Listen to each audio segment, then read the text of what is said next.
Bonsoir. Dans quel état d'esprit êtes-vous quelques heures avant le début de la course?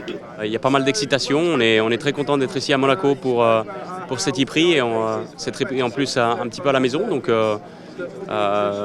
ouais, voilà, j'ai hâte d'être à demain pour ce e-prix.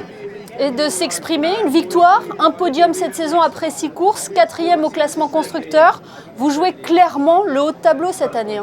On a fait pour l'instant qu'un début de saison, donc c'est un petit peu prématuré en fait de dire ça, mais c'est vrai que ça fait super plaisir en fait de pouvoir se battre en fait pour des bonnes places pendant les courses et puis on espère continuer à faire des bons résultats, ça c'est sûr. Vous concernant, il y a un titre à aller chercher, vous avez fait vice-champion du monde la saison dernière. Oui, tout à fait, ça s'était super bien passé l'année dernière. Après cette année, il y a eu pas mal de changements de règles, c'est un petit peu différent, mais c'est clair qu'en étant vice-champion, l'objectif un petit peu normal pour cette année, c'est d'essayer d'aller chercher le titre. Oui, beaucoup de changements depuis le lancement du championnat de Formule E. Qu'est-ce qui fait la différence selon vous pour vous? C'est l'expérience engrangée depuis toutes ces années? Bien sûr, et l'expérience, on sait à quel point elle est importante en Formule E. Après, c'est pas ma première saison en Formule E, et puis il y en a pas mal aussi qui ont de l'expérience. Donc, mais c'est sûr que l'expérience, c'est toujours en fait quelque chose de positif en Formule E. En retour sur ce qui nous intéresse aujourd'hui, on l'évoquait dernièrement avec Jérôme D'Ambrosio. Tout le monde a envie de gagner Monaco, mais encore plus Venturi, parce que vous le disiez, vous êtes à la maison ici. On est à la maison. D'ailleurs, ça rajoute un petit peu de pression pour nous. On a pas mal d'amis, de familles, de sponsors qui viennent nous voir. Et bien sûr, ça nous tient à cœur en fait, de bien performer ici. Mais bon, après, on a toujours en fait, cette envie de finir en fait, devant. Et pour ça, en fait, finalement, il n'est pas trop différent cet e-prix. Votre coéquipier, Lucas Di Grassi, dit que le circuit de Monaco est fait pour la Formule E. C'est un circuit mythique.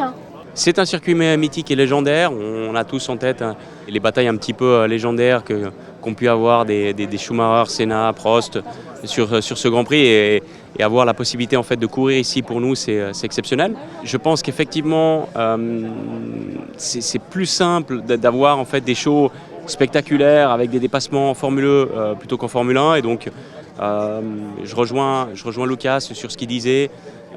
C'est clair que la Formule E, ça donne toujours en fait, beaucoup de spectacles ici à Monaco. Vous sentez qu'il y a de plus en plus d'engouement autour de la Formule E? Tout est fait pour être attractif.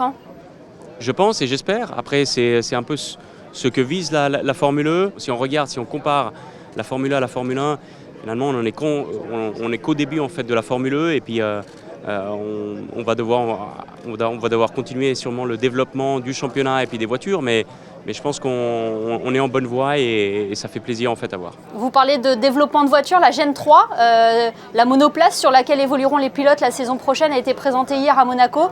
Qu'est-ce qu'elle a de si particulière au-delà de son design? Tout d'abord, on était très contents de tous voir cette troisième génération de voitures. C'était un bel événement. Sur le papier, ça va être une voiture qui sera plus performante, plus légère, plus rapide, avec plus de grip. Et en tant que pilote, c'est toujours quelque chose de fun, c'est toujours quelque chose d'amusant. Donc j'espère et j'ai hâte de conduire cette nouvelle voiture. Et puis au niveau de la régénération également? Tout à fait, une voiture qui sera beaucoup plus efficace que les deux premières voitures. Ils annoncent plus ou moins 40% d'énergie récupérée pendant les courses. Donc ça c'est fantastique et voilà, ils prouvent en fait qu'ils continuent le développement de ces voitures électriques et que ça va vraiment dans la bonne direction. Eh bien, merci beaucoup Eduardo Mortara d'avoir été avec nous ce soir sur Monaco Info. On précise aux téléspectateurs qu'ils peuvent vous soutenir demain, au-delà d'être dans les tribunes, mais avec le Fan Boost. Et ça peut faire la différence dans une course. Bien sûr. Et donc on va demander à tous de voter pour nous, d'avoir le support des fans. Et en plus, ça fait toujours plaisir. Et en tout cas, vous avez le support déjà de Monaco Info. Merci infiniment Edo d'avoir été avec nous. Merci à vous et bonne soirée.